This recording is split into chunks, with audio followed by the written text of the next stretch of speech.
दोस्तों, जिस युग में हम जी रहे हैं उसे कलयुग कहा गया है।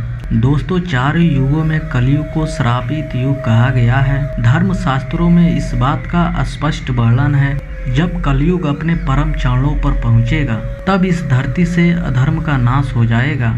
उस वक्त भगवान विष्णु कल्कित के रूप में आकर कलयुग का अंत करेंगे और पुत्र धर्म युग की स्थापना करेंगे। पर दोस्तों, क्या आप जानते हैं कि भगवान विष्णु ने महाभारत काल में ही बता दिया था कि आने वाला कलयुग कैसा होगा। इतना ही नहीं, भगवान कृष्ण ने कलयुग के 5 कड़वे सत्य भी बताए थे, जो आज कलयुग में देखने को मिल रहे हैं। दोस्तों, कौन से है वो 5 कड़वे सत्य? अगर आप भी जानना चाहते हैं तो वीडियो के अंत तक जरूर बने रहिएगा। और अगर आप हमारे चैनल को सब्सक्राइब नहीं किया है तो सब्सक्राइब करके बेल आइकन जरूर दबाइएगा।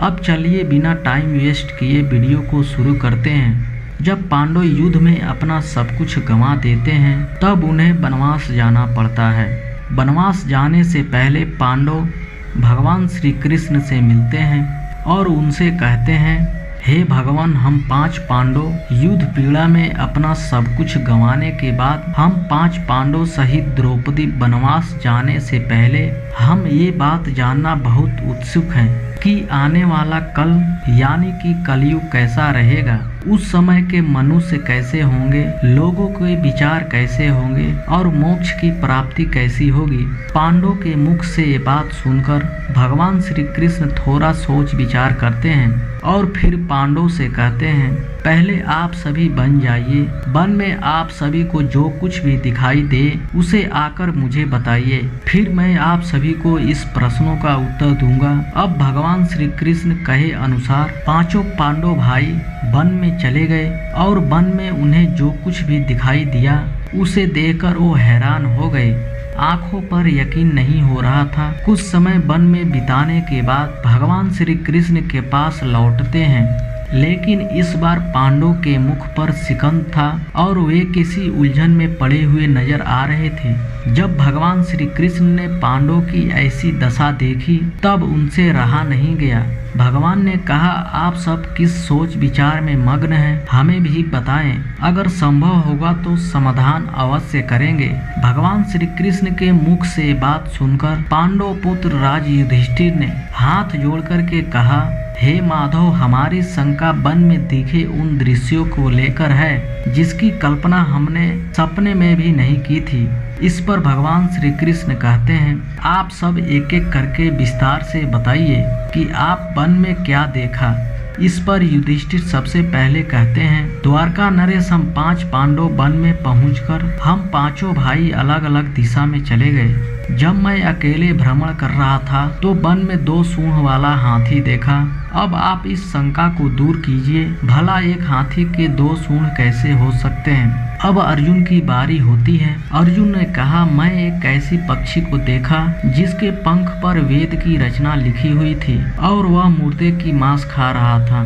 अर्जुन के बाद भीम ने बताते हुए कहा, मैं एक ऐसा गाय को देखा हूँ जो अपने बछड़े को इतना चाट रही थी कि उसके शरीर से खून आने लगता है। इसे देखकर मैं हैरान रह गया कि कोई माता पिता अपने बच्चों के साथ ऐसे कैसे कर सकती है। अब भगवान श्री कृष्ण सहदेव से पूछते हैं कि सहदेव, तुमने वन में क्या देखा। फिर सहदेव बोलते हैं, मैं बहुत सारे कुएं एक साथ देखा हूँ, लेकिन हैरानी की बात तब हुई जब आस पास के कुएं में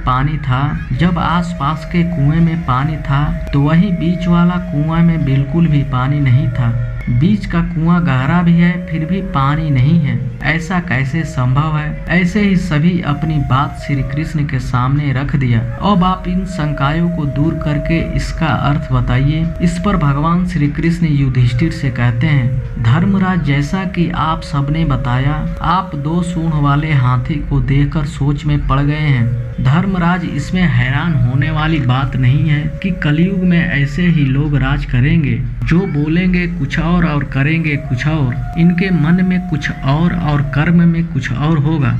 इसमें शोषण करने का एक भी मौका हाथ से जाने नहीं देंगे।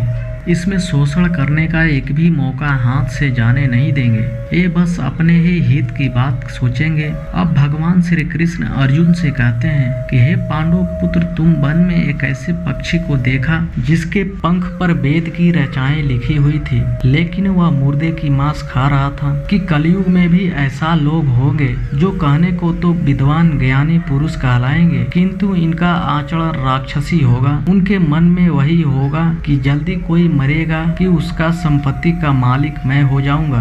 कलयुग में सबसे ऊपर धन और संपत्ति होगा और कुछ गिने चुने लोग ही वास्तविक संत होंगे। कलयुग में ऐसे भी लोग होंगे जो अपने को ठग करके जिएंगे। अर्जुन के बाद भीम से कहा, आपने एक गाय देखा जो बछड़े को चाट रही थी और इतना चाटती थी कि उसके शरीर से खून आने लगता है।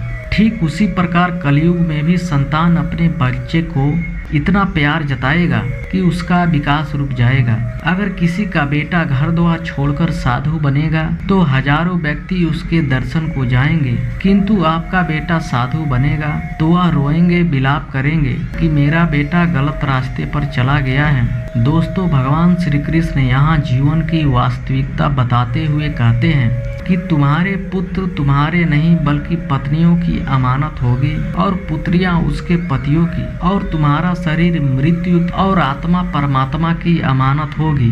भगवान श्री कृष्ण भीम के बाद सहदेव से कहा, तुमने वन में एक साथ कई कुएं को देखा है, लेकिन सब कुएं में पानी था और बीच वाले कुएं में पानी नहीं था।